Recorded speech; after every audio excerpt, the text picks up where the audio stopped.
Sam Altman जो कि open AI के सीईओ हैं, उनका भी अभी ये रिसेंट में कहना है कि एआई ने अपनी लिमिट हिट कर दी है।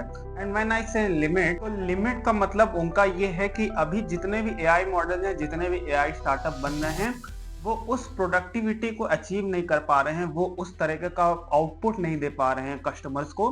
इनफैक्ट कॉस्टिंग बहुत ज्यादा लग जा रही है। बट उन्होंने ये भी कहा है कि अभी तक जो हमारे पास एग्जिस्टिंग एआईज हैं, हमारे पास जो एग्जिस्टिंग कैपेबिलिटीज हैं, चाहे वो टेक्स्ट को स्पीच में ट्रांसफॉर्म करना हो, स्पीच को टेक्स्ट में ट्रांसफॉर्म करना हो, इमेज जनरेशन है, वीडियो जनरेशन है, उसका भी लोग अभी तक 1% यूज भी नहीं कर पा रहे। इनफैक्ट अभी जो हमारे पास करंट एग्जिस्टिंग मॉडल्स हैं, आपको हगिंग फेस जैसी वेबसाइट्स पे हंड्रेड्स थाउजेंड्स ऑफ मॉडल्स मिल जाएंगे, बट स्टिल हम लोग 1% भी उसका यूज करके एक ऐसा प्रोडक्ट मार्केट में नहीं ले जा पा रहे हैं जो कि कस्टमर्स को उस तरीके की वैल्यू प्रोवाइड कर सके जिसके लिए वो पे कर सके। इनफैक्ट मैं भी रेडिट पे बहुत ज्यादा, कम से कम 3 महीनों से एक्टिव हूँ। मेरा 80 दिन हो चुका है मुझे अपने स्टार्टअप को बिल्ड करते हुए। आज मेरा 81 दिन होने जा रहा है अपनी स्टार्टअप जर्नी पे।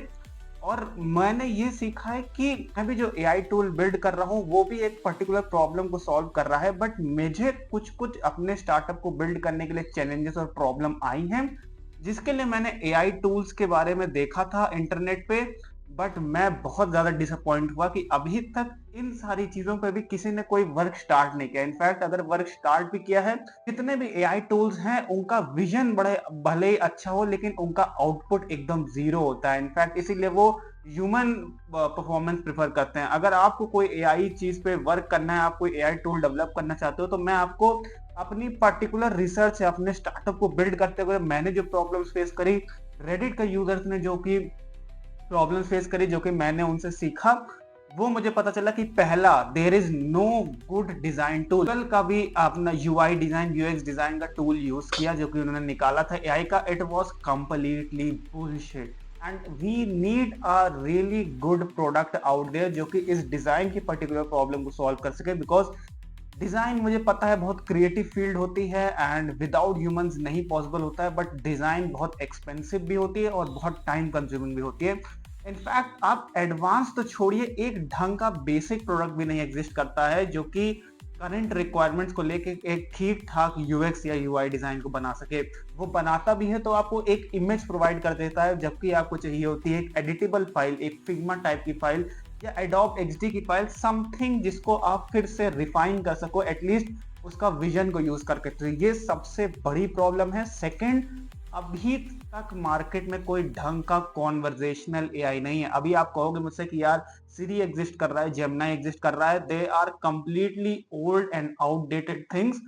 उनका जो रिस्पॉन्स होता है काफी ज्यादा ऑटोमेटेड होता है, मशीन लाइक होता है। We need a conversational AI जो कि फ्रेंड की तरह बात कर सके, जो कि नॉट लाइक अ, इंग्लिश में कुछ रिस्पॉन्सेस चले आ रहे हैं जो कि बहुत ज्यादा ग्रामेटिकल इंग्लिश है, फॉर्मल इंग्लिश है, इनफॉर्मल इंग्लिश भी नहीं है, कोई फंकी इंग्लिश भी नहीं है, जैसा कि हम लोग आजकल इंग्लिश में भी कॉन्वर्जेशन करते हैं अपने दोस्तों से। तो ऐसा कॉन्वर्जेशन नहीं होता है कि बहुत ज्यादा फॉर्मल लगने लगे, लेकिन अभी तक वो गैप भी कोई कॉन्वर्जेशनल एआई नहीं कवर कर पाया। वो आपके रिस्पॉन्सेस को समझता है और still formal after formal, formal after formal article की तरह आपको टॉकिंग शुरू कर देता है, जो कि बहुत ही शिट है। एंड आई थिंक इस पे भी वर्क करना चाहिए। आई डोंट थिंक इसको बनाना इतना कॉम्प्लेक्स होना चाहिए। अगर कोई बंदा अपना 1 साल 20 पे अच्छे से डेडिकेट कर सकता है, तो मुझे लगता है कि कॉन्वर्जेशनल एआई की फील्ड में एक बहुत बेहतरीन प्रोडक्ट बना के निकाल सकता है। अभी भी आप रेडिट का चाहे आंसर्स वाला टूल यूज करो जो कि उन्होंने एआई का प्रोवाइड कर रखा है, आप चैट जीपीटी का यूज करो, आप परप्लेक्सिटी का यूज करो, all are bullshit because what they do is again they take all the comprehensive responses. In fact most of the links जो provide करते हैं वो भी कभी कभार broken होती हैं। In fact Reddit ने तो सबसे ज्यादा ही आंसर्स का उनका जो बीटा वाला है वो तो उसमें बिल्कुल भी नहीं चलती, उनकी लिंक्स वगैरह जो देते हैं रिस्पॉन्सेज में, ठीक है, कभी कभार चलती है, बट फिर अगेन प्रॉब्लम आ जाती है कि वो इमेज प्रोवाइड करने में बहुत ज्यादा सक कर देता है।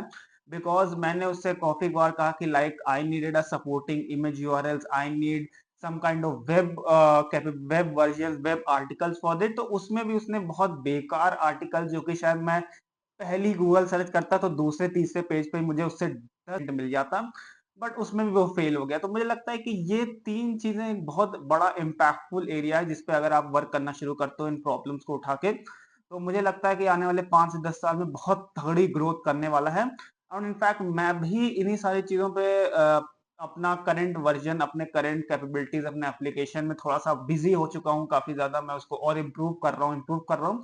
एंड यही चीज़ होती है कि जब आप एक पर्टिकुलर टूल को बनाने में काफ़ी डेप्थ में उतर जाते हो, तो आपके पास आइडियाज़ बहुत सारे होते हैं अलग-अलग चीज़ों को करने के लिए, लेकिन आप कर नहीं पाते हो। This is it for this video, यही मैंने अभी तक की करंट जर्नी में सीखा है and this is what I am going to share and मिलता हूँ मैं कल आपसे एक नई वीडियो में। अगर ये वीडियो आपको सच में इन्फॉर्मेटिव लगी and you think some of the ideas that I have shared does have potential, in fact आप जाके एक बार रिसर्च भी कर सकते हो। I am 100% giving you a guarantee that these are really good startups. In fact एक प्रोडक्ट भी है बिल्ड पैड करके, जहाँ पे मैं आइडियाज को वैलिडेट भी करता रहता हूँ and these 3 ideas have been really nailing it man.